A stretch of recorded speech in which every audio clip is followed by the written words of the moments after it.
Yes, I'm late. I was trying to help Kara with something, and I lost track of time.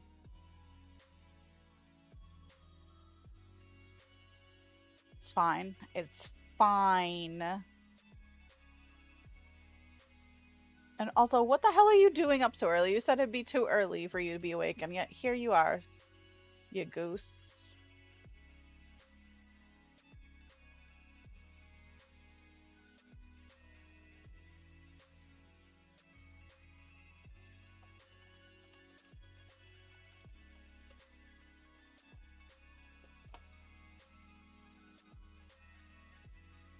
Oh, how? Hello, hello. My body did it on its own. Wow, your body hates you, confirmed.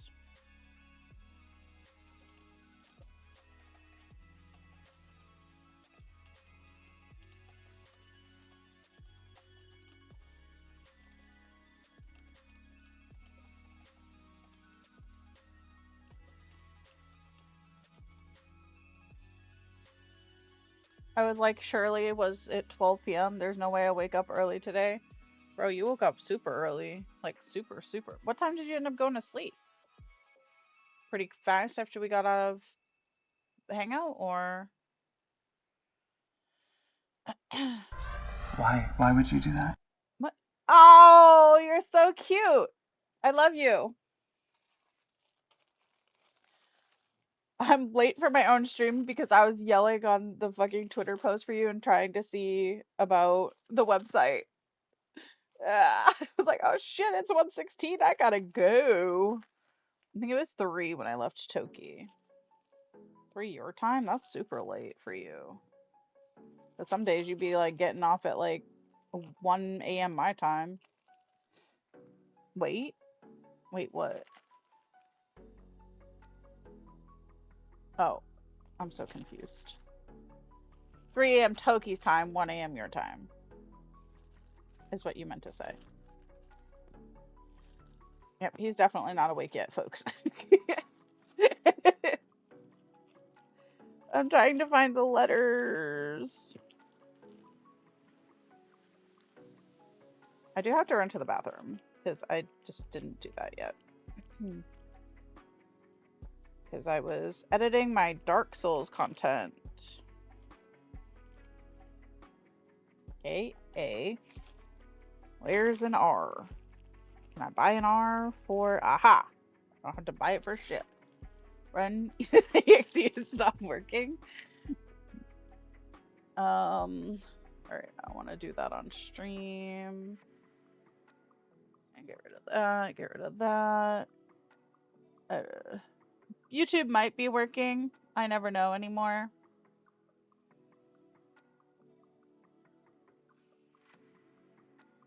It's a hit or miss, honestly. Motherfucker.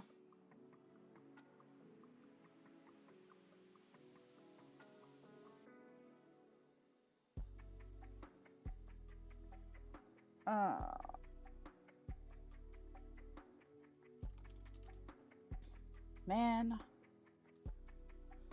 I even got up earlier than like I had anticipated getting up.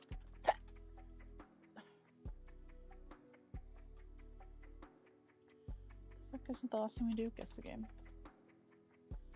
Alright. Red needs that freshen up. So I went onto Twitter to yell for care because nobody's able to access. You are not live on YouTube? What the fuck, dude? I don't know how to fix this. I'll have to. I set it up. I set up the multi output. And it says that I'm live on my end, but you guys are physically not seeing it, right? So why?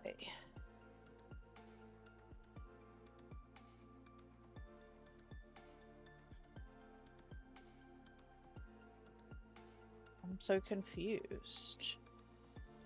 Maybe this? I made it public. It was unlisted.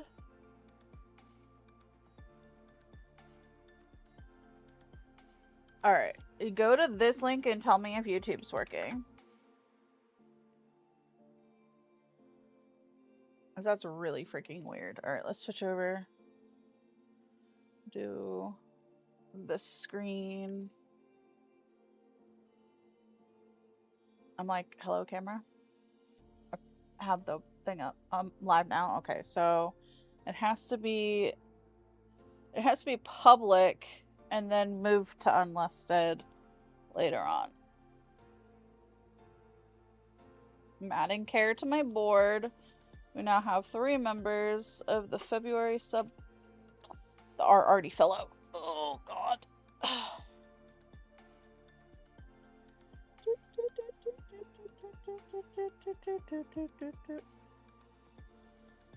The issue is that they don't have pegs on both ends. It's just the bottom. So the top. Ah, you fucker. The top can fall out pretty easily.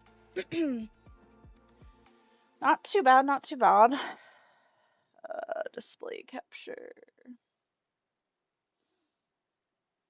Now, do I need to fix my YouTube chat? Is the question. Nope. Okay, perfect. Mwah! Big kisses. Move Discord over here.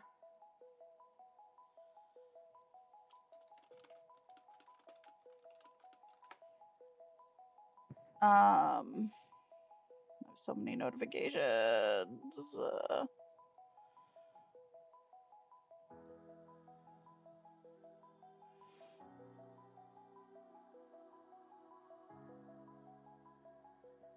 Okay.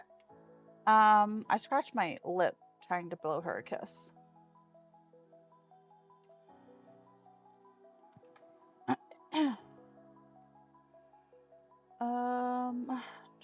Settings.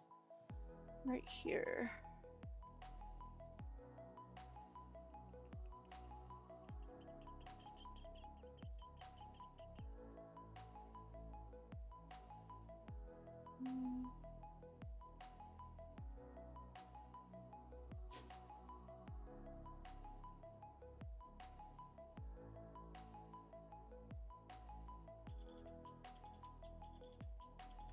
No, I don't want to set up suggested amounts.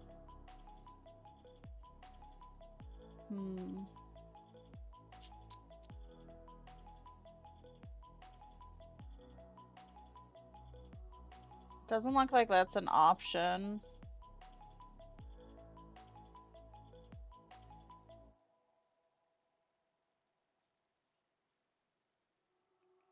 Yeah, unfortunately, it doesn't look like anonymity is an option on Ko-fi. Wounded Kiss. Yep. Alright. You guys think about what Pokemon you want to guess. I'm going to run to the bathroom really fast because we're going to be here for a little bit.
Alright, sorry, my hair was pissing me off, so I decided to do something about it. I'll turn fish on. Actually I won't, because we gotta go switch over to watching the showcase. Let me turn this off for a second. 115 stream streak. Thank you.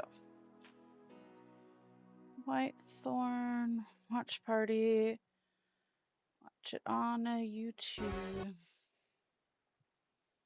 I don't know. Let me know how the volume is for you guys.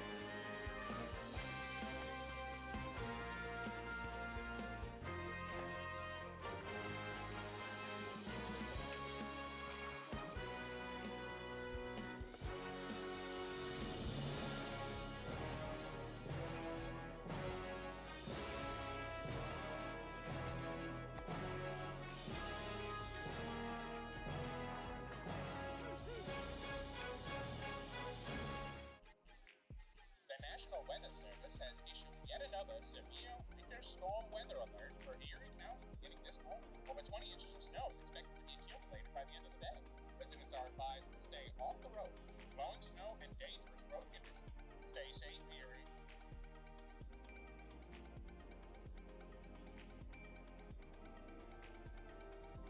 Hi, Aaron. Good morning. Due to the winter storm affecting here today, the office will be closed or the roads are unsafe to travel, so please stay home. Do not try to come to the office. Yes, stay safe and warm. Remember, snow day. Let's go. It's no joke out there. It's really come down. It's so pretty. We're still having the Whitethorn Winter Showcase meeting today? Yes, I'll send a link for a call if that works. Right, I can't wait to talk about Calico. Ooh. Calico update? New DLC? Thanks everybody for being flexible today. The weather is clearly not cooperating with us, so guess we're on a call this time, but thanks for being here, and certainly thanks Liz for taking notes. No problem. I'm ready to go. Great. So Whitethorn Winter's just around the corner. We definitely need to Did she figure just out what like we're going to talk teleport? about. Anyone have anywhere you'd like to start? Yeah, we should probably start with recapping last year. Yeah, it was a pretty amazing year for game releases. Botany Manor, Magical Delicacy, Mythrax, Skatefish. Oh, great games. Engineers also launched Apico's final update. And we had some really fun events like PAX and our annual publisher sale. I have a bunch of trailers we can use for this. Let me share my screen and see what you all think. I wish I was teleporting.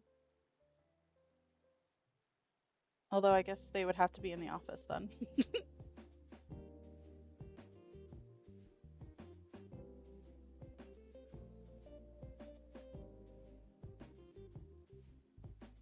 Skate fish.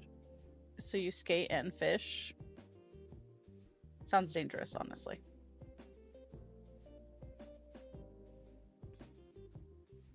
I stabbed him 37 times in the chest. Carl, that kills people. Oh, wow! I didn't know that. Oh, this looks cute. A Pico 4.0, a hive of industry. Somebody write that down for me. This looks like up my alley. Magical Delicacy. We have a key to play that. I just haven't scheduled it yet. But I'm very excited to play that one too. I love this game. We already know it. I flew through it. Such a good game. Yeah, that's great. We should also talk about some of the other events we went to. Oh yeah, big year for travel. I had the opportunity to meet a lot of different people on different continents this year. We were at DICE first, and then I think GDC thereafter. Mm-hmm. We also did Gamescom Latam, Bit Summit, and China Joy. Yeah. And then back to the US, Minnesota, 2DCon this year. And we had Ava, Game Brussels, and Festa Game in Chile. Yeah. Oh, and we should probably mention that the week of the showcase, most of our titles are going to be on sale on Xbox, Steam, PlayStation, and also Nintendo Switch. We'll even have a sale on our website for all of our merch. And it was another big year for the work our team and the developers have done to make sure that their games are as playable by as many players as possible, right, Court?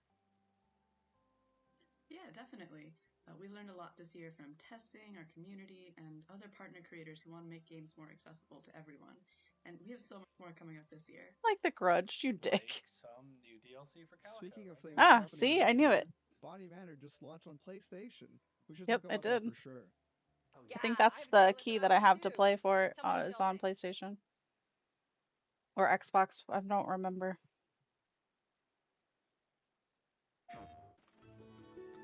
This game looks so cute too. I wanted to put my rings on, but oh, they're there.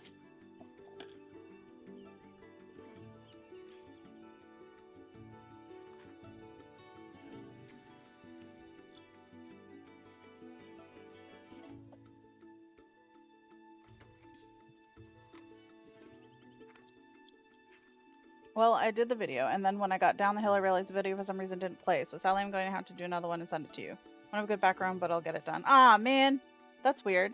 Send me the one that wouldn't play too. I might be able to see if it got corrupted on my end.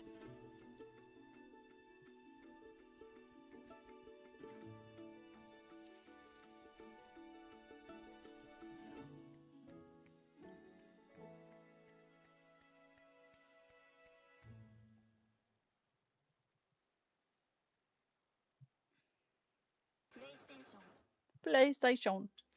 Yeah, I mean, Laura and the team at Bloom Studios really made a just awesome game. We should definitely see if they want to have something to say.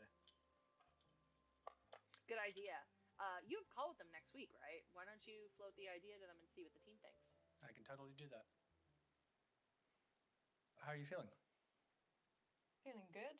I've had quite a long break since April, or like at least, on and off, taking it easy.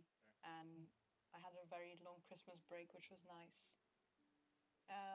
Yeah, no, I feel pretty good about it. It's always stressful when you launch a game, but then when you've had a bit of time to relax and recover, you gain more perspective on how the launch went. And I think looking back on it, I feel the game was received really well, and we're still getting like picked up sometimes in articles, and people are still talking about it, which is Only thing keeping you awake. to see. Yeah, same really. Feeling really good. It's always impossible to know when you're working on a game, no matter how much faith you have in it, how it's going to be received. And I feel like it's really exceeded any expectations I had. We've had really nice feedback from all sorts of different players, and that's just been really lovely to hear. And yeah, I always forget that after you finish working on a game, you finish the hard work, but the game then takes on a life of its own. So if it gets nominated for awards months later, or you keep hearing about new players just discovering it for the first time, that's really lovely to see, and that's been great. Yeah, I mean, the development is such a involved process for any game. What were some of the challenges that you overcame in development? For me personally, probably an art challenge, and this was a fun challenge to solve. But working on anything that is based heavily on history and trying to keep the references quite close to that historical record, especially the 1890s, when everything was way over decorated and really super detailed, to go and do that research and then take those references and turn them into these beautifully simplified, stylized artworks that fit in the manor and helped contribute to that nice, relaxing, cozy environment. That was a challenge, and it took a lot of iterations and going backwards and forwards to get everything at the same level of detail. But I feel like we got there in the end, so it was a fun one to solve. Yeah, for me, the biggest challenge technically was to make the game run on a Switch. So we have our freshen up. Who's drinking freshen up, and what are you drinking? I've got cotton candy today. Because there's a lot to render, and there's a really big manor that needed to be loaded in all at once, and we really had to push and optimize every single bit that we could to make it run, and also to not compromise the visuals too much, because the cozy, peaceful atmosphere with lots of foliage was really important to us, to the vibe of the game. So we didn't want to compromise that for Switch players. And I I feel like love that they approached it we did a thinking good about job the there, Switch and I think it players came out really because the well. Switch is I very think different just, compared to the other like you said, ones. throughout development, you're in Unity, you're in the engine, you're in the manor. What are, big or small, some of your favorite things that you worked on that maybe people did or did? I'm not drinking at the freshen up water flavor. Ooh. You could get hydration and then it would be technically. Not drinking at the moment, but also get content candy with me hydration. Mine is definitely not just hydration. We've got that. We've got that energy today. Won't even let me send that either because my phone is cockrod. Oh, is a cockrod. Well, no, I haven't. Didn't pick I'll up. look out later. For me, my favorite thing, this is very small, but was coming up with the Latin names for the flowers. So I feel like when you know something is almost like a little Easter egg or a secret that only a specific section of players are going to pay attention to, but you know that if they see it and they go and translate them, they're going to go, "Oh, this is so cool!" Like anybody who's into science or botany or speaks Latin. So that was just a little tiny thing that was really fun to do, and I think we have had some people who actually did spot that and go and translate the flowers. That's Yeah, cool. like you said, that makes it all uh, kind of worth it in the end. When people are just so involved in the manner, and they're on the same level as you, where like, oh, they get it. And that's Yeah, exactly. So Whitethorn is, known for its involvement in accessibility. I'm just curious, what were some of the key features that you knew how to make it into the game? Instead of animating a camera towards a clue, you kind of just quickly fade to black, and then you're cutting that animation also to reduce motion sickness for some people. Yeah. Yeah, that's just so important, Hello. being able to reach that community and just allow, I'm doing these good. We're features watching the allow winter for, showcase for others to Whitethorn play. Games. And, I remember hearing about, motion sickness, and Host that's streaming it just so cool because that, we were you invited and to our do team were so. able to collaborate We're on just that chilling, and, watching all the coziness. add into the game. And, lastly, and for my How own are you? curiosity, what is next for Balloon Studios? Did my micro? We Okay, are no, currently still it's my working closed together, caption's not working. the two Why? of us, and also with Thomas, who did the music on Botany Manor. And we're just prototyping a new game. And yeah, it's still sort of with the same kind of vibes as Botany Manor, but it's not the same either. And it's got history at its core, escapism, exploration, all those elements as well at its core. Yeah, I'll just echo what Laura says, and I guess from an art perspective, we're definitely trying to keep some of. I have an announcement to make. I've lost Discord. Maybe I don't have an announcement to make. Hold, please. Discord just decided to fucking disappear. She has hit. Okay, whatever. Stop doing that. She has hit 250 tubs. She will now get her flavor and cans. Love that. I'm doing good. Chilling and eating lunch. Ooh, what are we having for lunch? It's same but different. Mm-hmm. The really good things about Botany Manor, but also do something fresh and new. Yeah. I mean, I'm excited. So I can't wait to see more. Thank you, It was Carl. great catching up. And I wish you all the best. Yeah, thank you. Thanks. Bye. I wonder if they'll do a DLC for Botany Manor.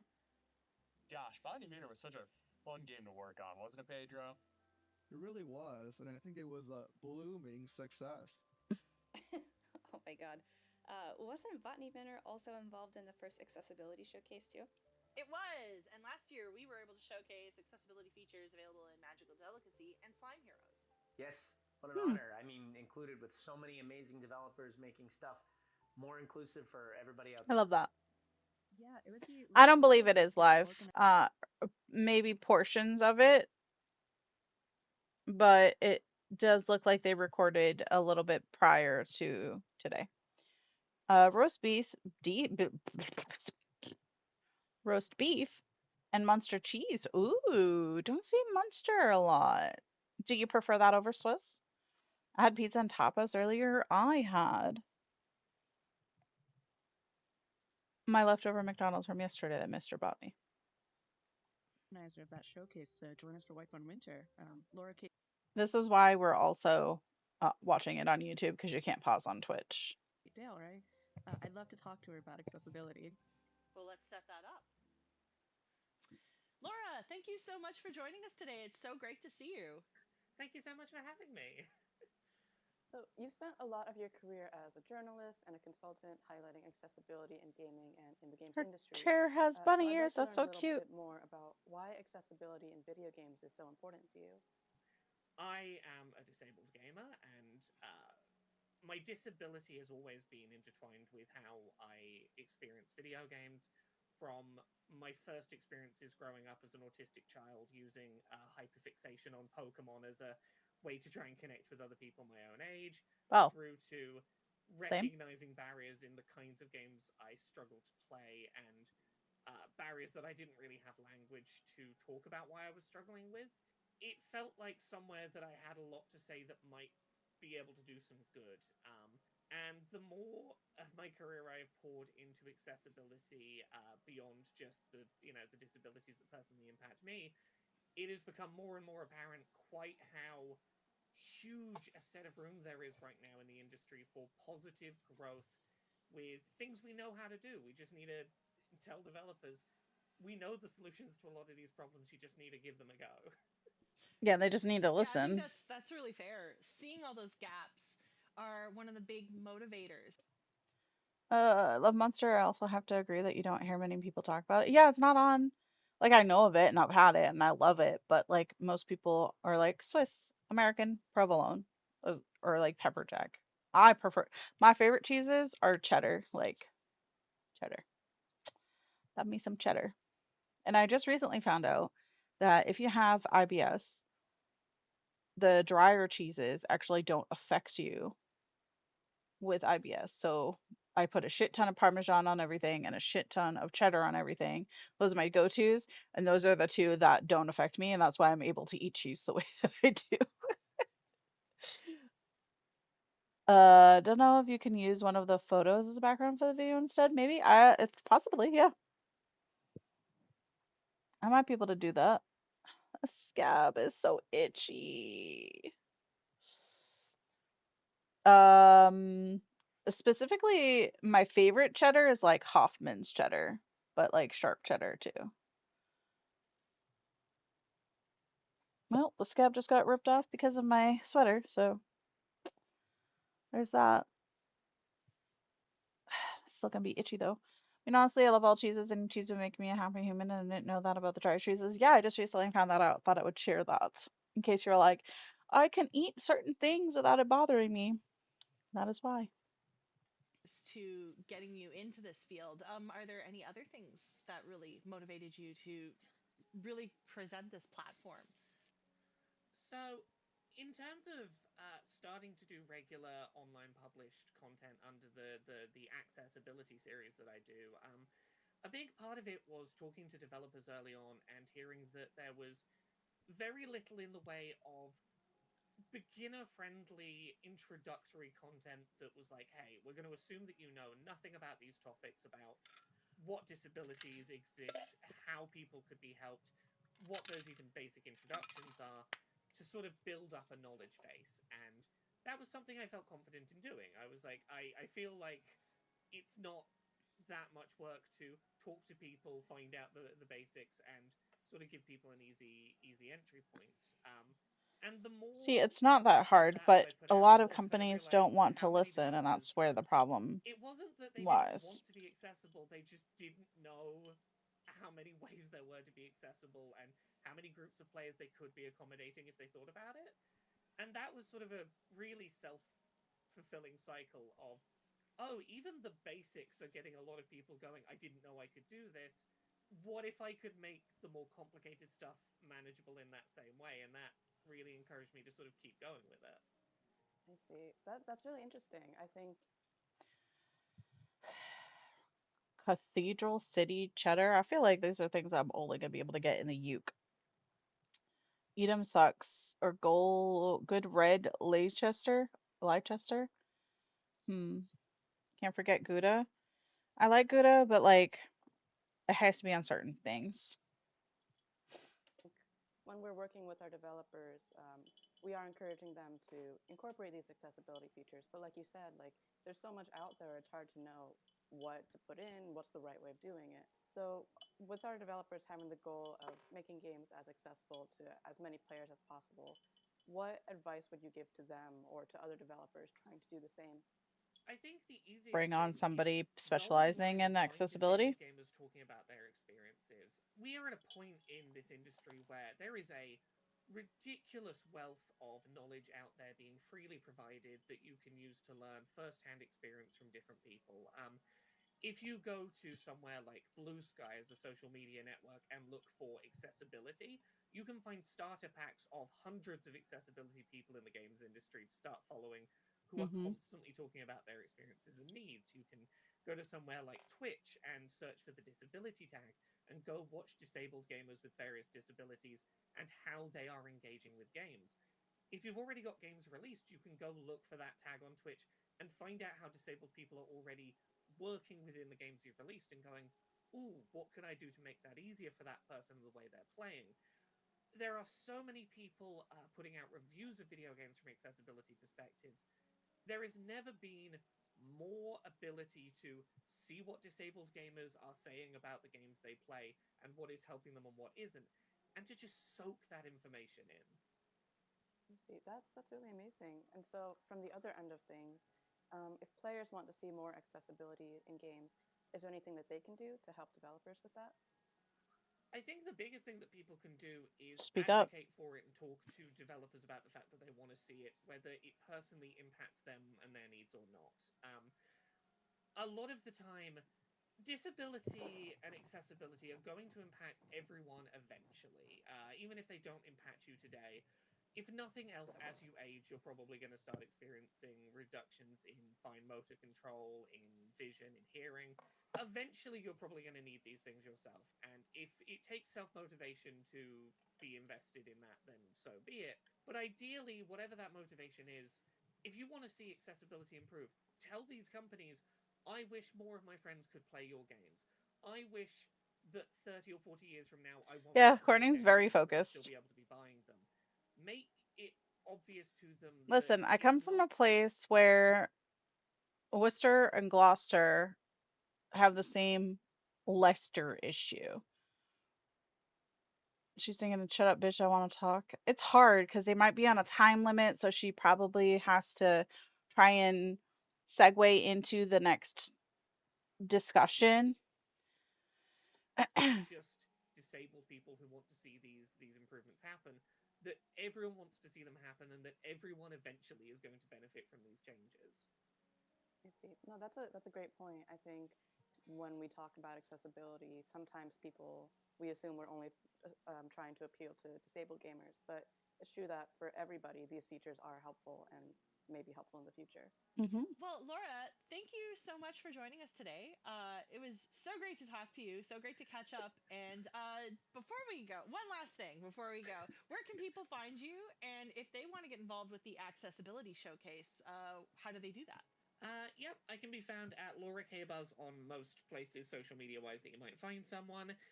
Accessibility can be found as a series on YouTube at Laura K Buzz or at access-ability.uk for written versions of articles. If you go to access-ability.uk, you can find a contact form. If you want to be involved in this year's Accessibility Summer Showcase, drop me a message there and let me know a little bit about your game and what you're doing in terms of accessibility. Awesome. I love that. Well, Amazing. thanks Sorry. again. Lieutenant. Thanks, Thank you. Laura. This is a great conversation. Yeah, it was really Lieutenant great. Diane. All right, we'll talk to you later.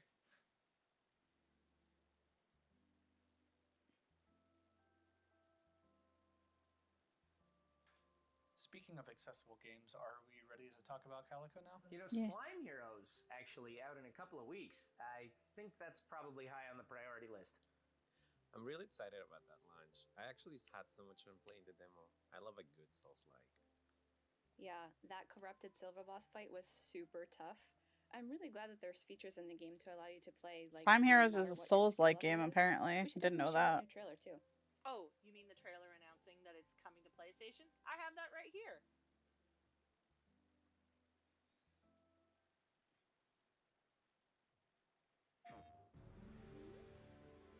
Lieutenant? Yeah, that's true.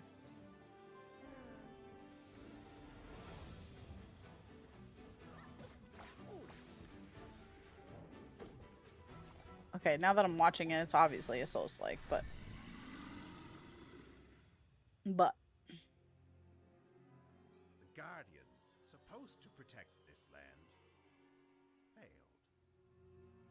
Corruption stalks every corner now. To be saved by a slime. What has the world come to?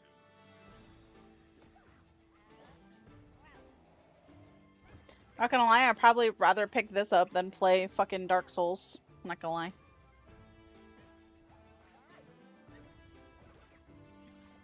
I believe that if we can find the lost guardian, we may be able to help restore balance and peace to the land. Run along now, little slime.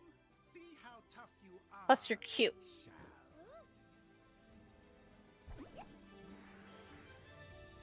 Cute, cute, cute. Oh, it's co-op. New Mr. Katie game?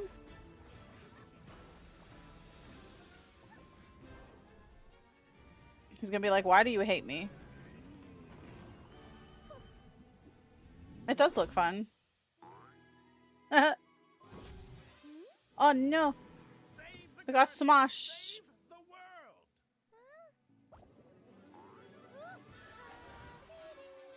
A great tale this will be.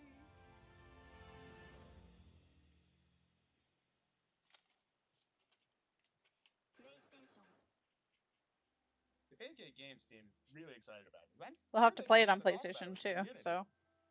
Yeah. Hey, Andy, maybe I can get a hold of Tomas. No worries, and the team Carl. over there at Pancake Games, and we could chat. Yeah, sounds good. Sounds like a plan. Hey guys, thanks for the chat today. So, Slime Heroes coming out really soon. How's everyone feeling about it?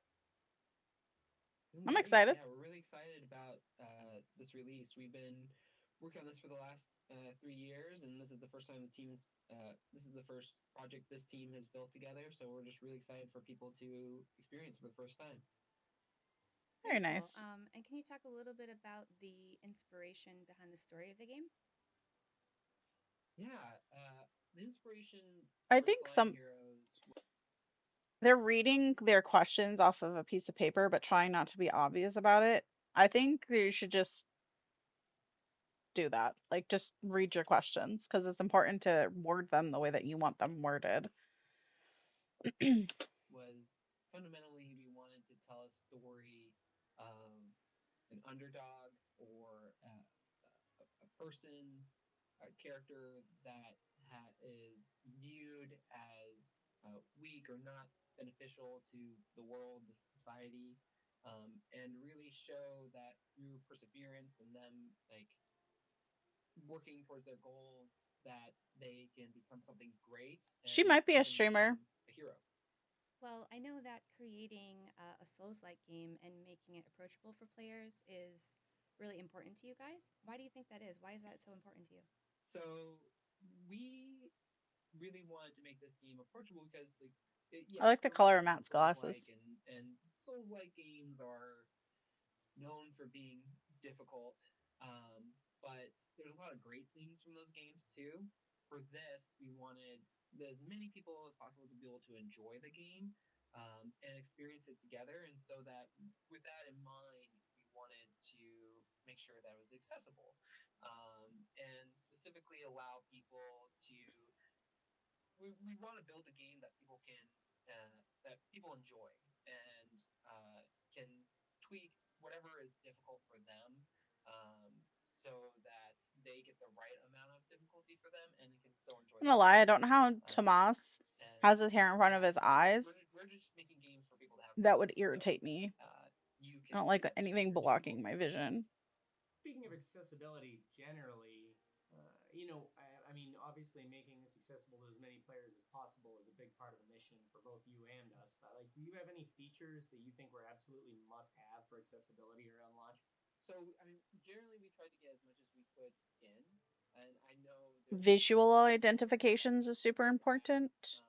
with means and resources, but our general philosophy for the So a features. couple of examples of that, I mean, is with Dead by Daylight, they have the heart icon over you that visually tells you when the killer is near, if you can't auditorily tell how close they are. And also in Goose Goose Duck, which we just played this weekend, you can either do a silent but deadly fart or a regular fart. Fart you hear, the silent but deadly is like a little toot cloud that shows. That we added to the game is we Just still wanted to makes it give fun, a lot of but you accessibility. know what's going on So if it's you not can't hear every everything. single person has the same thing that's difficult for them. Hmm. It could be reaction speed. It could be how punishing damage is. It could be So how fast QTEs on a objects range, have to easy, move medium, in a hard could be range. nice. And some of the Depth features that perception help can be like an issue for with a lot.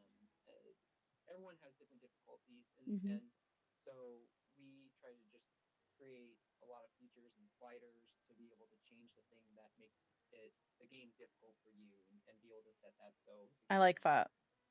Sliders are huge It's because also there are some like knowledge is minor challenging because situations. that kind of feeds into that. Obviously, you might have players with really different skill levels sitting with each other, parent and child, or even just two friends who don't play as often as each other. What is it do you think that made you want to make a game that way, and what are some specific features that you think enable it? I really liked, for example, your by-player difficulty settings. So even when we're playing together, we each get Oh, an experience that fits our skill level. interesting. Yeah, and very early on, we wanted to make a game that people could experience together. Games are such a great medium to be able to share experiences. And for this game in particular that we were wanting to build, this action Souls like, we wanted there to be a game that people can have an entry point into that type of genre. And so, with those features and the style that we chose, and has a lot of wholesome tones to it, we wanted it to be welcoming to people, to be in the world for a long period of time, and um, that was something that was important to us. I know myself, I want to be able to experience this with my partner. I want to experience this with my kid, and so we wanted to have that dynamic of, yeah, there's a cute, colorful world. Characters are wholesome and whimsical, and we created these accessibility features to allow. Hold on. Fanta was invented during the war in Germany as an alternative to Coca-Cola due to America putting an embargo on some of the items required to make Coca-Cola. I don't even like Fanta or Fanta. I don't really drink the flavored sodas like strawberry, grape, orange. I only like Orange Crush. I don't like fake grape flavors or fake strawberry either. But for the most part,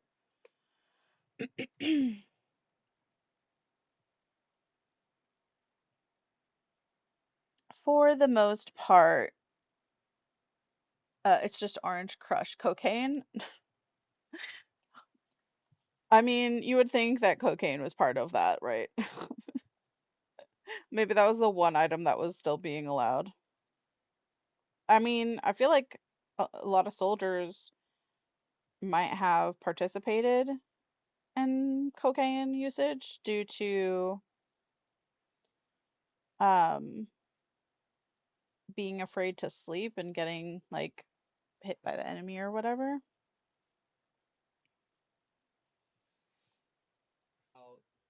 Entry level people to get into the game, but we also created opportunities for difficulty. Usually, you're opting in, going off the beaten path, and or finding some extra dungeon somewhere.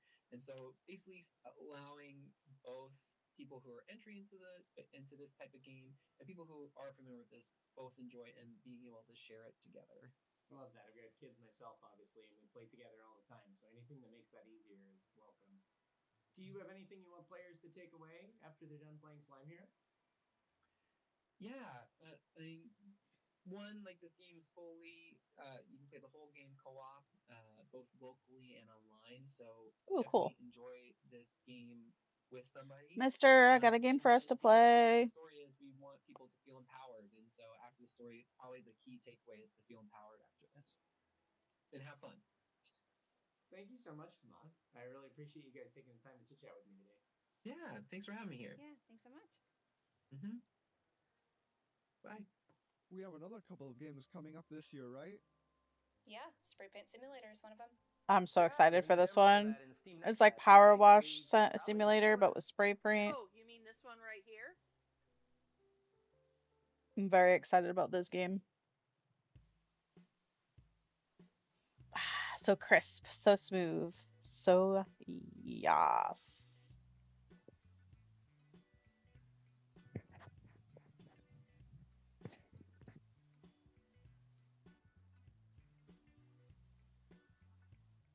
I personally wouldn't be painting everything orange, but if orange is your vibe, that's fine.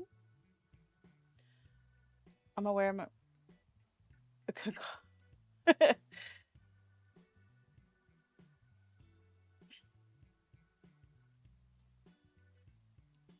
Oh, we're making a rainbow house. Pretty sure. Ooh. Socks. Ooh, money. Taking the money, leaving the socks.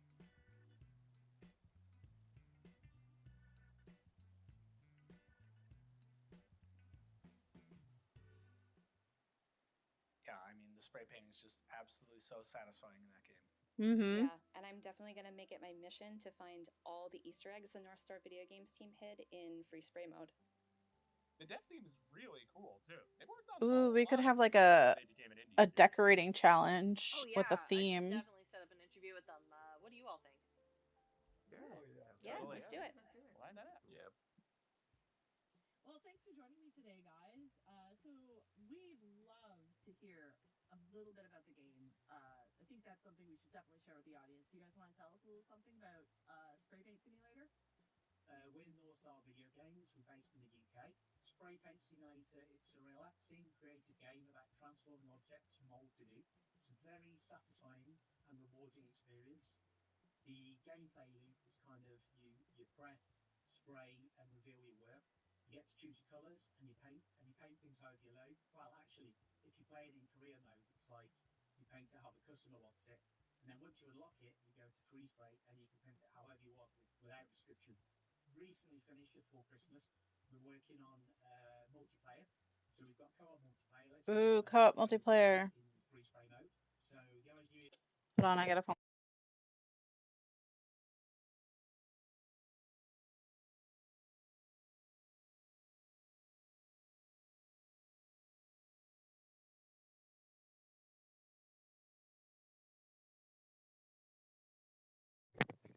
Is you bring a little bit of colour to the town, which is called Spatterville, which the customers or inhabitants of Spatterville, some really creative characters in that. It's basically a game for people who love hands-on, cozy gameplay and enjoy bringing a bit of colour to the world. Ooh, I wonder if Toki would play this game with me. Yeah, that's what I said. It's Power Wash Simulator with paint. Cool. Yeah, it's from what I've played already, it's incredibly satisfying. It's got while it's a job game, it's got all the best parts of the job without all the tedium. And I think that's a tribute to the fact that you guys are real experts on the simulator genre. You guys worked on Lawn Mowing Simulator and a number of other award-winning games. I struggled with Lawn Mowing Simulator so freaking much. From working on, like, for example, So Lawn Mowing much. Simulator, Amount of times I couldn't figure out how the blade switching, taking off items. Really good. They're based in Liverpool. I think one of the things that we took away from it is satisfying, methodical gameplay loops. People really enjoy that kind of that method and following a process, and then the satisfaction that comes from the completion of that process. And the serotonin dings. One thing Ding! we noticed, that was our kind of first. We're very experienced, but that was our first simulation game. We've worked on many other games over the years, kind of like party games, platformers, horror games, narrative, VR, different platforms, mobile, PC, all the consoles. So we've done a lot of different stuff. But it was our first, I think it was our first sim game. Not only was it like it was an introduction to Sims, because I played some sim games before, but it was when you're working on something, it's a different perspective. And actually working on something like that was really great. It was actually quite. It was a lot It fun is and different really well written as well. working on a Especially game in the versus British creating countryside, like which I know a the lot of both my sides of veterans things. would That's would why I know. really enjoyed learning it in school. That game kind of was very much on more the realistic end of simulation, and which has definitely got its place, and I know players love it. But one thing that we wanted to do with spray painting was a less strict approach. So we've got allows more freedom for us to do more things, being more playful. Something we wanted to lean into a little bit more. Players love self-expression, and they would do that in all mode sim. So in SPS, we've definitely gone heavily into that and offering them more of a creative freedom within the game, especially in free spray mode, which is, you know, play with friends, spray the whole town, do what you want. Ooh, Yeah, Ren, you can play too. run Ren and most Toki of them. game? Me, Ren and Toki game? Run everything I don't else. know if Mister would What like it as we worked much. on was for more like third-person games and with the little cartoon character things, and there is much more of an appreciation, and it's about performing tasks. It's about just being very relaxed, and it's more rewarding to do a relaxing thing than it is like a challenge to climb this mountain or jump this wall. Because yeah, it's good. It's good fun. They're good things Spray to paint learn. simulator. They are fun in terms of It's developing and multiplayer co-op. trying to make sure that you can just spray everything. So there's something that you're supposed to be doing, decorating the car or the kitchen, but you can just go mad and paint the trees or the house or the road or anything you like, which It's is fine. the kind of thing that in free spray you can collaborate and you can just make whatever you It like. could be a game night with friends game though too. Yeah. So, why is creating a relaxing game experience important to you guys for this one? There's enough troubles in the world at the moment, aren't there? So you think a game should be a way for people to unwind and switch off. So we want to create something that's relaxing and not. Although we've got, I've worked on many games which are about creating tension, like horror games, and I've enjoyed that as well. It's just, I Yes. guess the last few years it just seems there's been a lot of things, COVID, and there's other things happening, and it just seems like a nice thing to give back as well. It's enjoyable to work on, but I feel Message like me what days you it's work focused on well for you and what self-expression times. 'Cause I have a lot of doctor's and appointments next week, so I'll have to start later in the day. before and after transformation is very satisfying and makes you something called vibe. I have doctor's appointments Monday through Thursday. I have to go to the allergist and get slapped on my back with some allergy testing pad, and I have to leave that on my back until Wednesday and see them again Wednesday for a pre-check and then Thursday again, and then we discuss further treatment after that Thursday. I also have to see my primary doctor on Tuesday, but it's all around like 1:30 in the afternoon, my time. So I could start probably 5 p.m. and on. Um,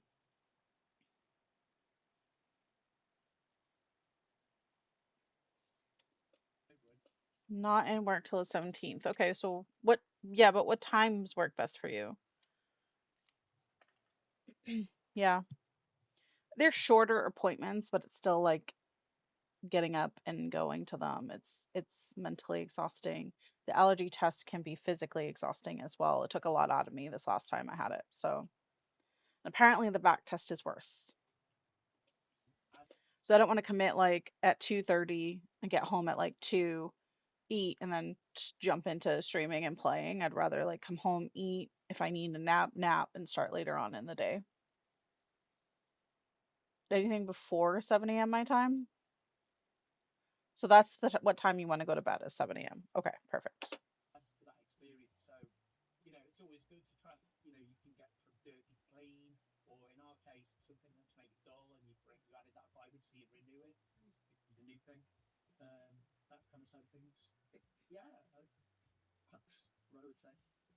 I know accessibility is really one of the things that you guys wanted to bake in right from the start of the development process. Can you tell us a little bit about what some of the features that are going to be available in the game and some of the accommodations that you're making for players to get as many players playing as possible? Yeah, I think the first and most important thing is that rapid pressure and slow pace, or at your own pace, and no requirement for things like quick button presses or holding down buttons. or button combinations. We've made an effort to try and look at a clear user interface, and we use core text in line with a lot of accessibility guidelines. We support adjustable controls, so that you can remap everything, multiple different ways to play on controller, mouse, keyboard. I think some players find a kind of methodological, repetitive actions help focus and relaxation, and I think it is quite positive in a kind of accessibility way. It covers the main things that we've got.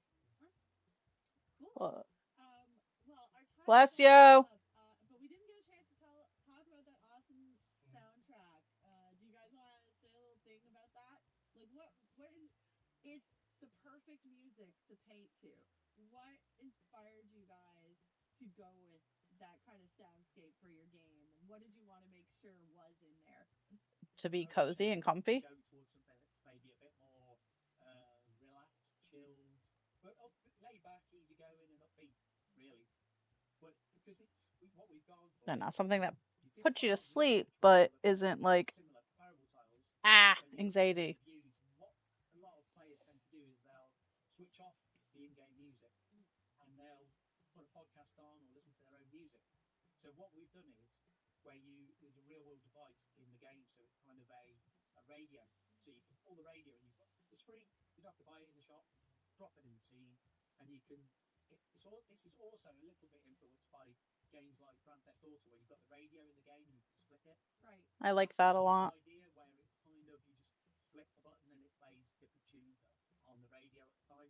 But all the tunes are relaxing, laid back and chilled, as I said, are easy going. Maybe some are a little bit tongue in cheek as well. You don't want to take it too seriously, so maybe a bit of elevator music in that for those people who love elevator music. And we're not putting the game. We decided not to put it on by default because we want people to make that choice. So it's kind of like it's there. It's not in the main menu, but when you go into the game, you drop the radio in, then you turn it on. If you don't put the radio in, you don't have the music. But in terms of choosing your tracks, it was definitely, I watched tons of stuff on social media, loads of YouTube videos, also just tapping into my own experience of music that I find relaxing, but also not just things that I like, what other people might like as well. Because it's radio, you can switch channel. Yeah. So you try, station. So it's kind of like you've got to appeal to everybody, what other people like as well. So try to think about that a little bit as well. So, should we listen to a little bit of it? Sure. Yes. Yeah, go for it.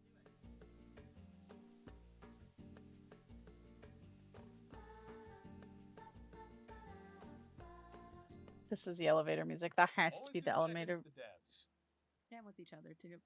Yeah, I mean, that reminds me of the work Safe in Our World does. I mean, it's so important what they do. We should totally use Whitethorn Winter to promote their message. Yeah, let's see if we can get that set up. Thank you so much for joining us today. How are you doing? Thank you for having me. I'm good. Do you know what? It's M been looks familiar too. and everything has just been solid white ice outside, and it got so great. And now it's all melted, and I can see like a little bit of green again. It's properly boosted my mood. Yeah. We need those breaks in the dreary winter that's happening right now, right? Oh my goodness, yes. So why don't we get started by why don't you tell me a little bit about Safe in Our World? I know it's done some incredible work providing resources and support for mental health and well-being for people in the games industry. Could you talk a little to this? Well, there's so much that Safe in Our World does. There's like the Level Up partnership, which is basically where we collaborate with game studios, to help safeguard the well-being and mental health of developers and the wider team. Through that, we have a wealth of resources we've got like a website portal where we host training and there's resources to access. We invite industry experts to give talks and workshops. We've done stuff like self-advocacy training, things like that. I think we've signposted an estimated 500,000 people to life-saving, game-changing mental health resources via our website now. We've got like this system where you can find mental health resources and like services in your local area. And yeah, I think that the thing that really got me as a community manager, as someone who likes to learn about people around me, was and something that I contributed to myself when I was an ambassador was Safe in Our World platform lived experiences. We've got a podcast called Safe Space, hosted on our website. You can get it on Spotify. I think there's a few other platforms. There's our stories section of the website as well. We regularly share blogs and articles, often unpacking misconceptions and breaking down stigma with real life examples for mental health situations that people find themselves in. And the last thing I was going to mention is that last year we hosted a games development challenge over the course of 5 months that saw over 200 submissions of indie games on itch.io, which was a really big deal. We were so excited to see what everyone had made, and all of those games had mental health themes backed into them. So yeah. Why is it so important to you to platform these ideas, to promote inclusivity, to normalize mental health? Because it's important. The same with a book or a movie, right? Games as a platform provide space for storytelling. And one of our chief goals is to break down stigma around mental health. So the more stories we can tell, the more light we can shine on what everyone's experience is, what everyone goes through, the more empathy we can build, the more understanding we can build for our fellow human who might be struggling. Right. So, like, inclusivity in games, like having representation in games, is a hugely important thing to us. Being able to see those stories manifest in games, but also like games as an escape. Games as we live on a wild marble. It is spinning. That is one way to put it, ma'am. It is next level. It is sometimes life can be very scary, and I think there is a lot of good in video games for escapism, for finding a cozy, chill space. So, going back to the initiatives you guys are doing, you guys are doing a lot. Is there anything coming up that you'd like to share with our community? 2025, I'm so excited about because the team has grown. I came on board. My colleague Jess has come on board. We're 2 more people strong, and that has massively increased the ambition that we have for what we can get done this year. What I would say is keep an eye out on our socials for some pretty sweet news in the coming few months, both for players looking to grab great games to support our mental health charity and to find time for that processing. And then for further support for the games industry itself, we have a lot of stuff very close by that we're going to be announcing, and it's very cool. We've got some exciting developments to help studios implement and maintain great mental health practices. Seeing what they're excelling at and where they can improve. Like we're very excited to get a little bit more hands-on with feedback. So we've been building some infrastructure around that. And we've obviously got our annual fundraisers like Play Your Way in May and Press Pause later in October. So we'll be on the lookout for creative fundraising ideas from our community. And I'm personally Do those look like fun to very participate excited to in connect with for more charity? streamers this year. That's my New Year's resolution. Well, I know they're excited to connect with you. Streamers that we've worked with talk very positively about Safe in Our World. So lovely. Love to hear it. How can people get involved with these initiatives? Where can they find you? Oh, they can find us well. We're kind of everywhere. We've got the Safe in Our World website. That's safeinourworld.org. Easy peasy. I'm pretty sure we're at Safe in Our World on pretty much every social media. We are over on Blue Sky now for those jumping ship, Twitter or X or whatever we're calling it. We are still on Twitter, and all of those spaces. But we also have a Discord community.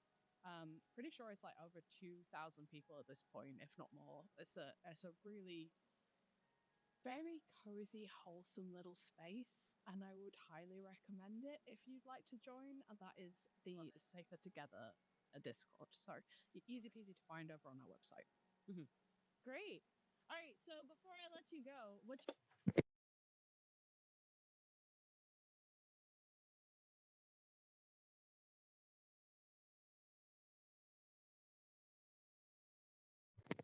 your favorite Whitethorn game? Well, okay, so bear with me because I'm a big fan of that kind of laid back, cozy vibe day in the life simulator. and I heard really good things about Calico. Now, He's really cute. I picked it up for my sister's birthday present last year, and because she's big into cats, she wants a cat. She's always banging on about this cat cafe that she goes to. So I thought that's a perfect fit, right? Right. Everything I've seen and heard about the game makes me want to play it so bad, but alas, my backlog of games remains untouched. So soon, Same. I hope to make space for it. It's definitely the next one on the list. Well, we're Listen to what? Hydrate and stretch? Okay. I need to get a drink. I don't have a drink. So after this, I will do that. We're excited to hear what you think after you play it then. The art style is so cute. It really is. Yeah. It's really awesome. I think you're gonna really have a good time when you jump into it. Looking forward to it. Yay! Thanks so much for joining us again today. It was really great talking to you. Yeah, it's been lovely. Thank you for inviting us. It's always nice to have a wee chat and talk about what we're always up to. She's so cute. Absolutely. Yeah, A we'll wee talk chat. soon. Bye. I love how they talk like that.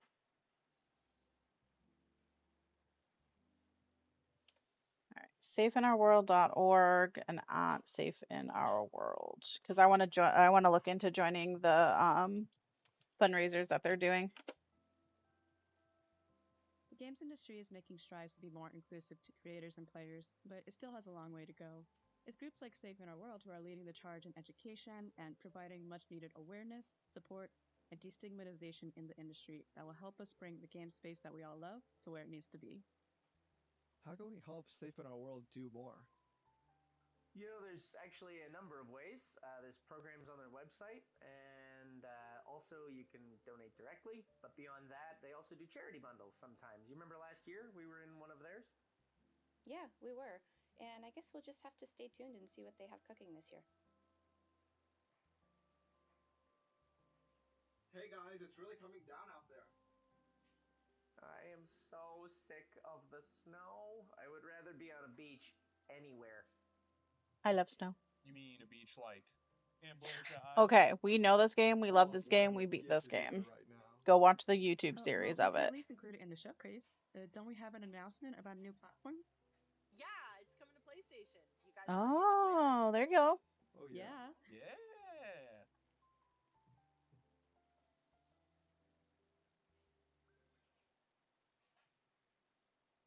Coming to PlayStation.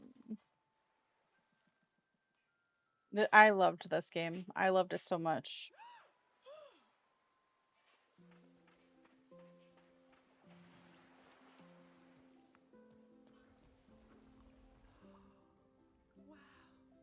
The ending definitely took me longer than I expected to, in a good way.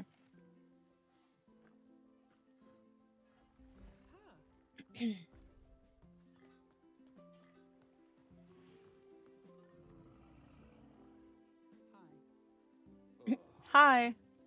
Hephaestus was so me. Hephaestus is the ADHD champ, hyper-focused champ. Aphrodite is cute, and then Ares. I feel like I'm a combo of Ares and Hephaestus. And finding all of these things was super fun. I think we 100% of the game too, which was nice.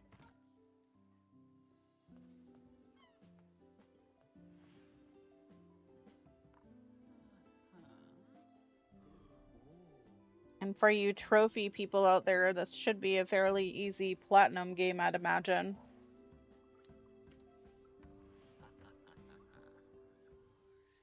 Hades was like that emo teenager. Okay, it's not coming later this year to PlayStation. You know, it would be great if Alex from Polygon Treehouse joined us to say a few words about the game too.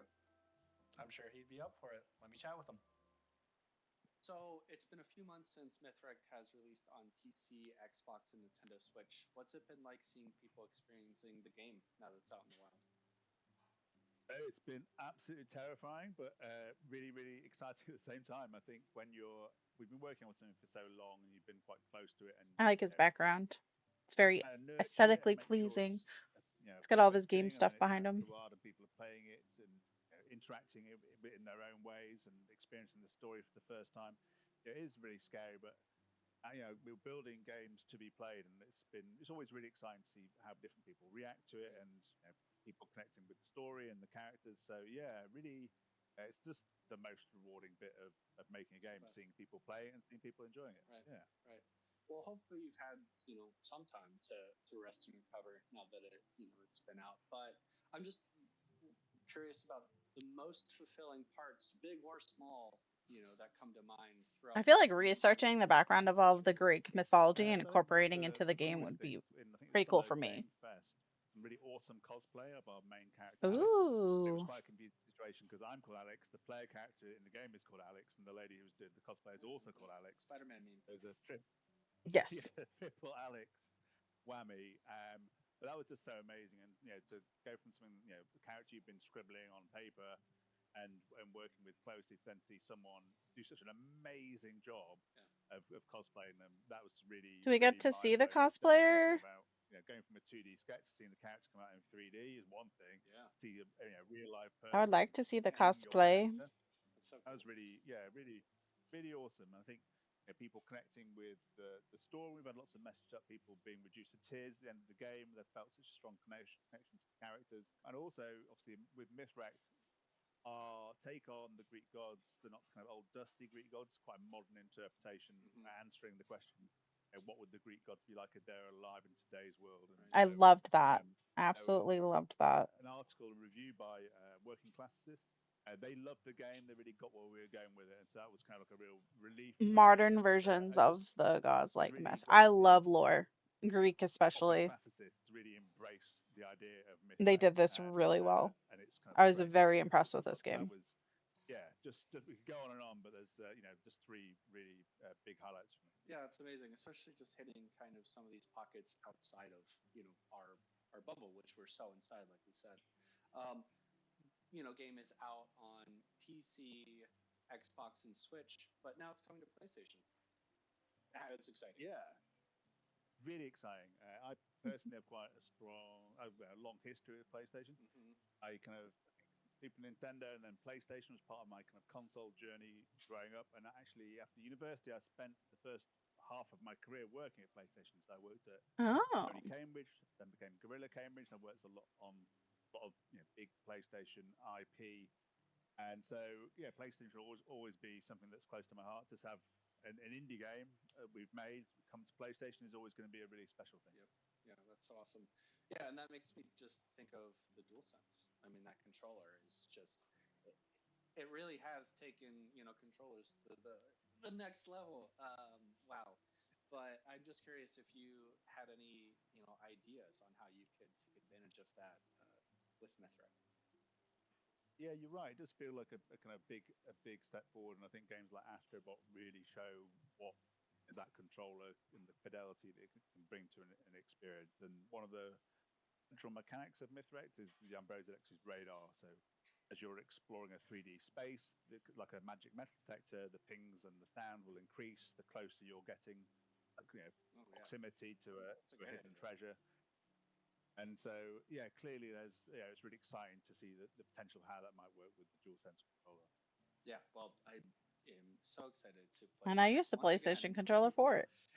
Seeing it on PlayStation and playing it with the DualSense. So it's been so awesome catching up. Do you have any shout outs or closing remarks? Just want to say a big thanks to the whole Whitethorn family, all the other developers we've crossed paths with, you know, with Whitethorn, and just big thanks to everyone for playing the game. I hope you had You're fun, and if welcome. you've not had I a chance to enjoyed play it. yet, obviously you can play on PC and now pick any console. It's any console of your choice. Yeah, there's a I warm hope you warm do more welcome games waiting in for you the on that PlayStation. lore All aspect right. Well, of it was great talking to you. And I can't wait to games. check it out on PlayStation. Bye. I'm really proud to have worked on Mythrax at Polygon Treehouse. They are just such an awesome team. You know who else is awesome? PG King Games and Calico. Are we ready to talk about that yet? Oh, and how could we forget about Magical Delicacy? We have something cooking up with them, don't we? Yes, absolutely. Coming to PlayStation. You have a trailer, Lisa? You bet I do. You bet I. She's so cute. She's so excited about all of the trailers. Ah, Magical Delicacy. Another game I'm excited to play.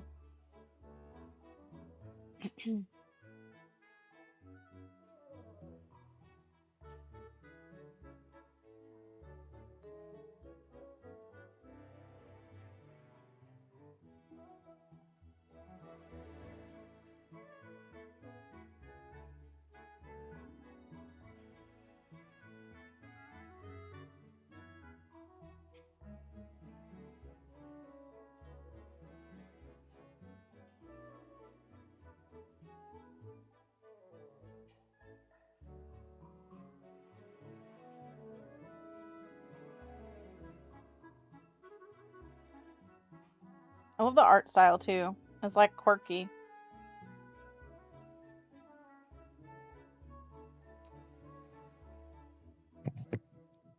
I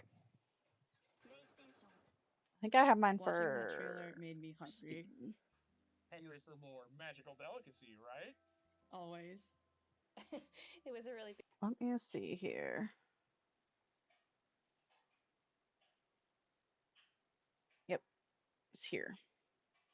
big hit with our community and creators too.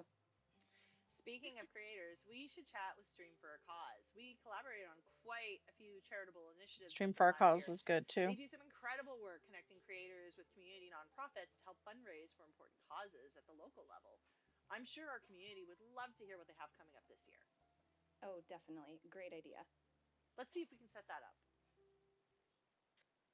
Hi, Robbie. Hi, Marv. It is so wonderful to see you. How are you doing today? I am doing great. We're so happy to be here with you today. We're thrilled to have you. We're really excited to have you guys on the Whitethorn Winter Showcase. So thanks so much for joining us.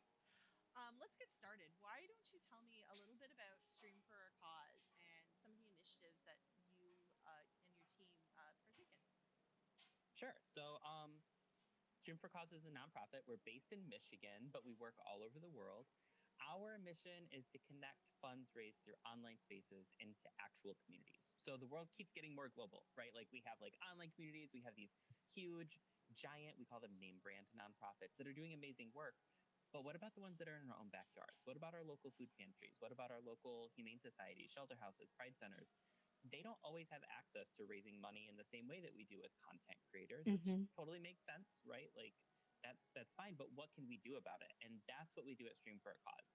We're raising money. We do micro granting. We do consultation. Our job is to help smaller community-based organizations overcome the barriers that prevent them from delivering the services that we need.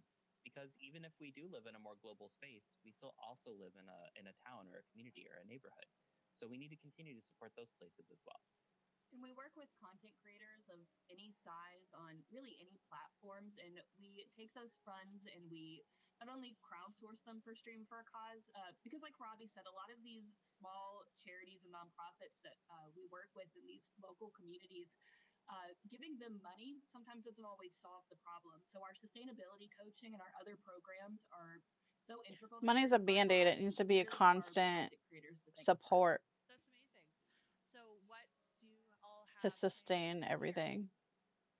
Well, we're kind of coming up on our biggest campaign of the year, which is our Why are Pride you over campaigns. We do a here? lot of awesome things with that. We have Damn celebrity it. guests. We have a bunch of content creators. I think last year we had between 250 and 300 content creators who all came together to raise about $100,000 for Stream for a Cause. It was an amazing time. There was tournaments, events, individual streams, raid trains, like all, like you name it in content creation, and we were doing it because it's about also giving people a vehicle to be creative. And we also treat it a lot like a digital Pride festival. Pride is awesome, but not everybody can go. It's not always accessible. Sometimes it's in places that are just unreachable for people who have different mobility needs, or maybe it's in a place that it's not safe. You might be trans, and going to Pride is cool, but also you'd be outing yourself, right, to folks that you're not comfortable with. So what we also try to do is bring a lot of the information, the resources that you would associate with Pride. We try to bring them as well to a digital space. And we're really excited to do that again this year.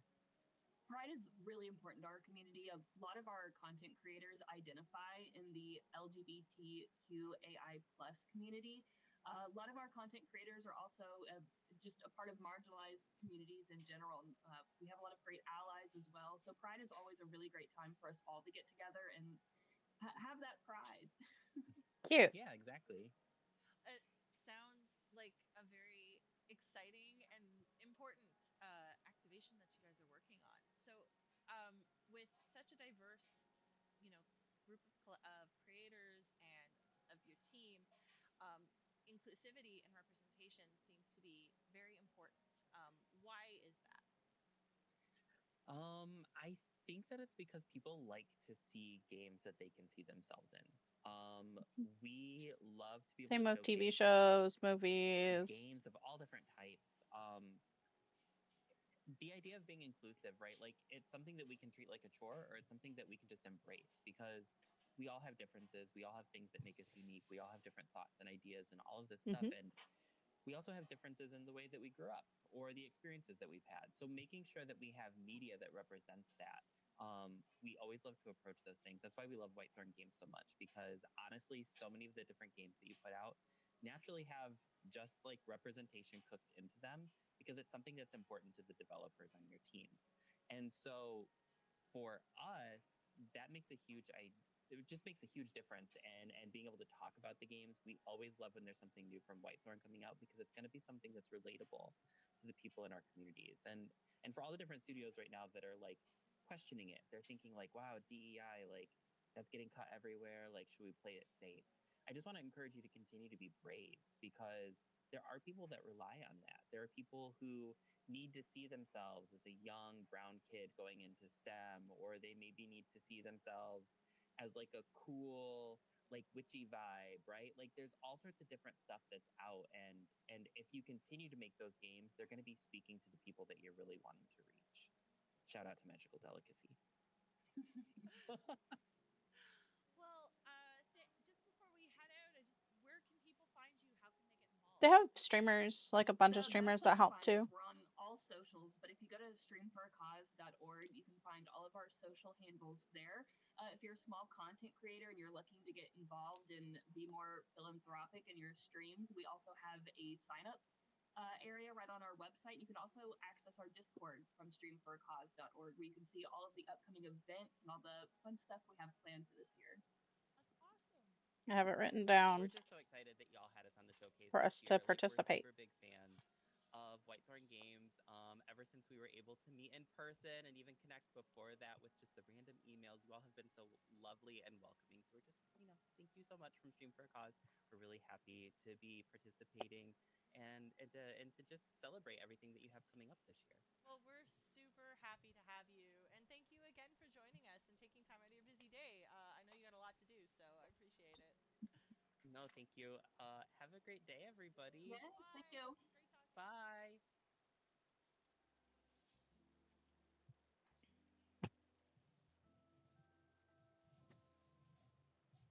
Can we just take a moment to recognize the fact that it's been 4 years since we premiered our first ever Whitethorn Winter Showcase? Oh, has it been that long? Time sure does fly. It's ever sleeting. All right. Wait. Wasn't it Hey, Drew. Whitethorn Winter 2 years ago that we teased Colonel Hearts? Yeah, and we revealed the first trailer for the game last year. We should check to see if the team at Ephemera wants to share any new gameplay. I'm sure they'd love to talk to our community as well. Hi, I'm Momo, and I'm Oh, the she's lead cute. character artist of Colonel Hearts. Today, I'm going to talk about two of the many allies you will meet in the Tower of Babel. Mikołaj, the Ravenous Soldier, and Fang, the I think Dreaming I Hunter. requested a key for Tower of Babel. Mikołaj is a Polish soldier who ventured into the Tower of Babel as part of the first military assault 10 years before the arrival of the player. The 2 bullets wounds on his chest sparks questions about what happened back then to his squad. After all, angels aren't usually the ones doing the shooting. It's right near the heart, And then too. we have Fang, a real magical girl in the flesh. A rare sight these days, and one of the last ones alive. She was part of the 5th expedition into the tower, back when they still had magical girls to spare. The tower can grant magical girls an extraordinary burst of power, but this heavenly curse doesn't come cheap. If you don't stop at the right moment, you you will get lost in the ecstasy of it, never to come back. We call those former girls dreamers. Upon seeing the horrors of the heavenly curse, she devoted the rest of her life to taking her former squad out of their slumber so they could finally rest. And that is all for now, but if you would like to know more about the characters that will aid you in your journey, join our Discord to stay up to date with any upcoming news about the game. Let's lay God together next time. Oh, and wishlist the game on Steam. Yep, yep. Bye bye! Colonel Hearts.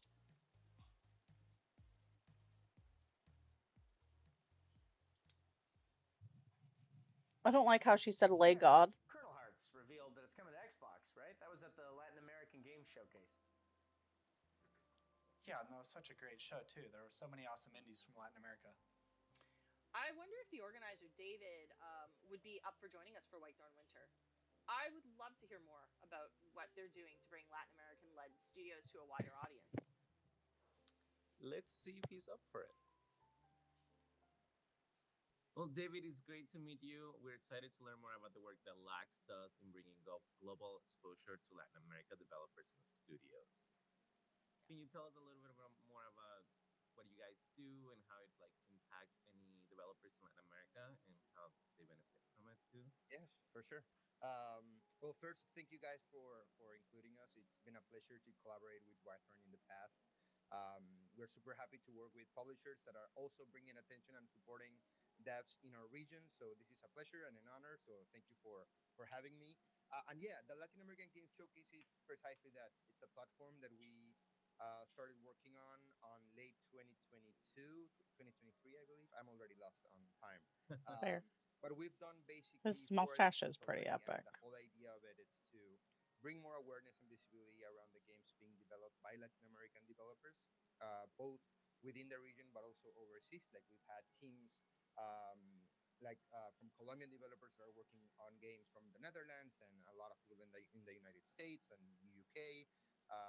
So we basically are trying to funnel every game that we can find so that they find new audiences and hopefully additional opportunities like the interest of publishers just like you guys. We've had Fortunately, we've had a lot of a success in these past editions, not only visibility wise, but we've had several teams that have gotten picked up because they were found while watching our showcase. So that's always great. And in the past couple of years, we've integrated also a Steam sale, and that has also garnered a lot of success. So yeah, the idea is for us to have at least two showcases a year where we highlight a bunch of 2 a games. year We've is done a so far lot. for over 230 games of the region, and we want to keep the work going. We want to keep working, and we're excited to keep on going and growing with the platform. Nice, thanks. So, what are your plans for 2025? 2025 is going to be huge. We have, of course, the plan to keep our two big windows that are going to this year again be in collaboration with Jeff Keighley and the VODS team. So Ooh, we're going to be on Summer Game Fest, and we will be at the Game Awards as well. We don't know that's exciting. the shape that that's going to take for the Game Awards. We're thinking of changing formats for that one, but we're going to at least take advantage of those windows and the huge platform that Jeff and his team has given us in the past year. Hmm. That said, we're working on a lot of other projects to keep on supporting the devs. So not only the Steam sales are going to come back, but we are now actively working on a game jam that's going to be happening Ooh, soon. game Probably jams are when this fun. goes up, it's already announced, so all good. And we're also working on a couple of initiatives that will include a lot more collaboration with content creators from the region or content creators that want to support the region. Because even though we understand the importance of the sales and the wish lists and all that stuff, we've grown to know that the best way to market the size of our games is through word of mouth and content creation. So we're trying to create spaces where we can collab with a lot more content creators and hopefully get more visibility that actually turns into sales and wish lists and active wish lists for our games. And we are starting to meet with sponsors and publishers that have already backed us in the past to see opportunities to find physical spaces where we can promote our games. Hmm. So basically, we're just keeping what we're doing, and we're trying to layer a lot of other windows throughout the year to support even more. Like, where Growth. can developers find you? They can Have a good find day us if I in don't see all you. the I'll be back later major though. social media. So we are in X, we're in Blue Sky, we are in TikTok, we're in Instagram, and we're on Twitch, all as LAG Showcase, so LAX Showcase, Latin American Games Showcase. They can find us everywhere. They can also visit us on our website, laxshowcase.com, and they can both see the applications there, but they can also see the lineup of the past showcases to know how they work, and they can find out a little bit more of our team and contact us directly. So yeah, for now, if you just follow on our social media, subscribe to our newsletter to find more information about the games being released month to month, and and go to our website around March, and then around September, you should be up and ready um, to apply for the showcase. That being said, my email, it's like another great way to find us. I've gotten we try to scout games throughout the year. So you can get me at david@blackshowcase.com, and I'll answer right back, and I'll try to help you out or meet and see your pitch and help you in whatever ways we can. Very Thank you so nice. much, David, for your time today. We're really looking forward to the next flag showcase and much more to come from you guys. 2025 is going to be amazing. Yes, and this Sure is is. not the beginning, but it is the first step in 2025 where both of us are collaborating, and I'm sure not only through the games that we are supporting, but through our endeavors and missions throughout the year. It's not Hmm. the last time you'll see Black Showcase and Whitethorn in the same screen. Well, I'm excited for that. Thank you, David. It was really nice meeting you, and Thanks. in the best for lags. Yeah. Have a great day. Yeah. You too.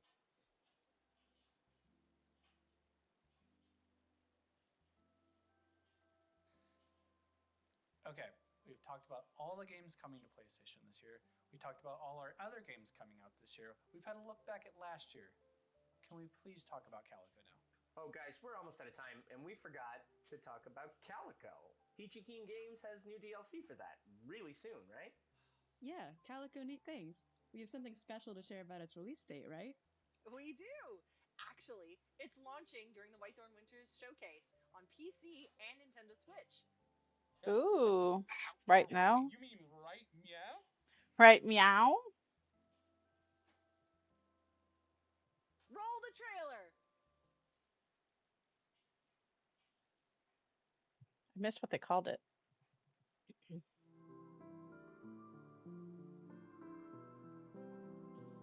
Oh. Is this DLC or expansion?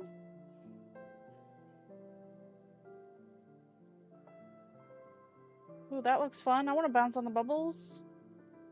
A little mini game as a cat. It's like Frogger but kitty. Ooh, tic tac toe. Naxolotl! A stuffy.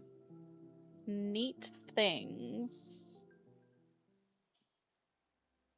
What a great way to end the show, don't you think? Yeah, I know our community has been really excited about that. Well, everyone, this has been a very productive meeting. One last thing, though, I want to make sure to extend a huge thank you to the members of the press who covered us over the years, the fantastic content creators who've shown us so much support, and of course, our wonderful community. We couldn't have had such an incredible 2024 without them. It I was really pretty hope good. you're excited about what we have coming up in I 2025. am. Yeah, absolutely. And I mean, that extends to all of our partners, developers, and the platforms that help us get our games out to everybody. So, to name a few from this showcase, Cold. Safe in Our World, Latin American Games Showcase, it's Stream for a Cause, of course, Laura Kate Dale and her Accessibility Showcase, and anyone else we haven't mentioned that's been a continued part of our mission to get games in everybody's hands. Yeah, I mean, definitely. And thanks, Liz. You did a great job. No problem. I'm happy to help. I'm so excited for everything coming this year. Well, thanks everyone for joining today. Make sure you all stay safe during the storm, and don't forget to shovel your sidewalks. There's people walking. Good See note you. for us man. around I don't want me. to shovel We the got snow sidewalk today again. too. Have a good afternoon, everyone. Peace. Bye, everybody. Bye. Be safe. This could have been an echo. Oh, there's always that one guy. There's always that one. You're welcome. I had a lot of fun. This was very awesome to be a part of. We're a little bit behind everybody else because we stopped to talk a little bit throughout the way, but that was the winner showcase. I'm very excited. I want to check out Calico Neat Things. Let's make this full screen for anybody who's on mobile. Neat Things. Yep, it's a DLC. It's $4.99.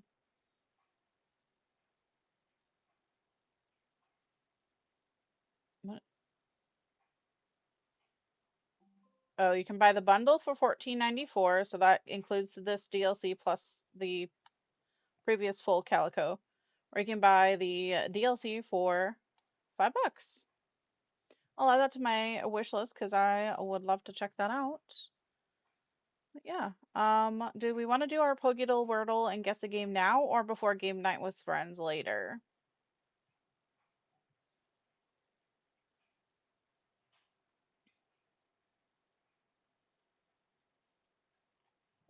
It's up to you guys.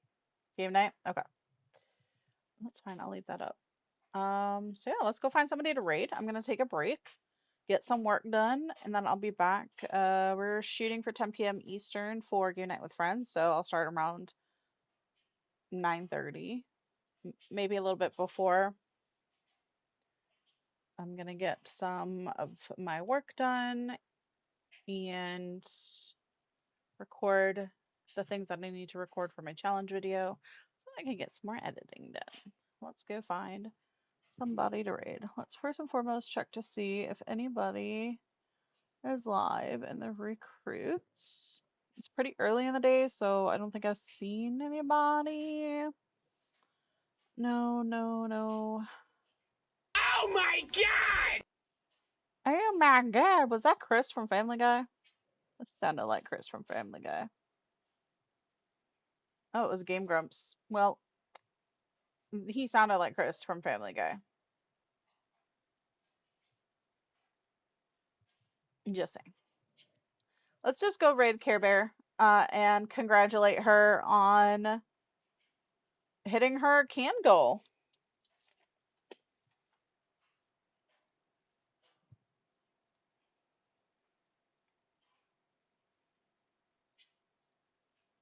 She's playing with a Jazz and Jets, so the three baddies are batting around trying to kill stuff.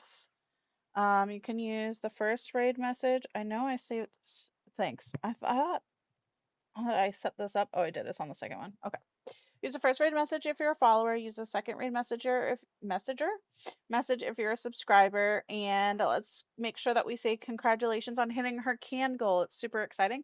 I'll catch you guys in about 7.5 hours, or sorry, 6.5 hours for game nights with friends. Thanks for hanging out. See you later. Mwah.